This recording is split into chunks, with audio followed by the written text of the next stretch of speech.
Uyabona lawo ma-appliances nalawo ma-device owasebenzisayo asheshayo ukufa nangakhandeki wena lokho uthi kuyi-new model ikona kanye kanye okuyi-fake.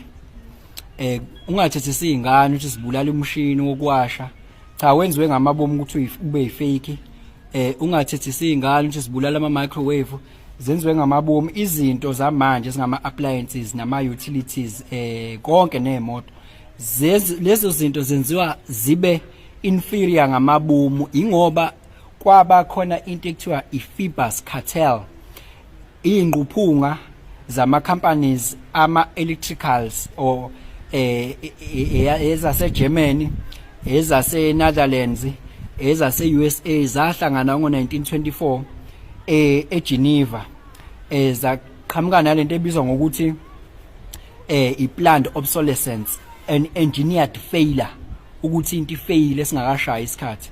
So namafoni enu enza the same thing, konke nikusebenzisayo kwenza the very same thing, ngoba lokho kwenza ukuthi kunyuke i-GDP, umnotho wethu ukwazi ukuthi ube sustainable. Ngoba uma kungasenzeki lokho kuzokwenzeka lento ebizwa ngokuthi i-paradox of thrift, la khona mangabe abathengi bekwazi ukuthi bebenefite bonke kanye kanye besave imali, umnotho uyacrasha ngalesi sikhathi.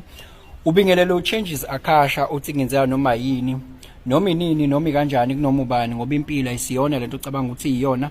Possibilities are infinite in the universe. Your own consciousness is your own limitation. Kukude lapho esisuka khona futhi kukude lapho esiya khona. Beka phansi umoya, ungatatazeli, uyabona. Lezi ngquphunga ke zaqhamuka nalento yokuthi akube khona i-planned obsolescence ngesizathu sokuthi kwabonakala ukuthi ama-light bulbs kune-light bulb kuyiloko yakhanya isize ya-outlive abantu abayenza, nanamhlanje sakhanya hundreds of years, nanamhlanje sakhanya 3 generations asasebenza ngaphansi kwayo ekazi izicishe day and night. Kwabonakala ukuthi our engineers sebekwazi ukukhanda ama-light bulbs angavutha ngaphezulu ka-2500 hours, and lokho kudenta ama-cells ama-light bulbs. So ke base bashiqilela ke umthetho wokuthi ama-light bulbs i-standard akube u-1000 hours, to the extent yokuthi kwaba khona i-testing lab eyaba khona ukuthi inkampani nenkampani ayilethe ama-bulbs ayo ba-test. Make bathola nje ukuthi inkampani leyo ishaya mhlampe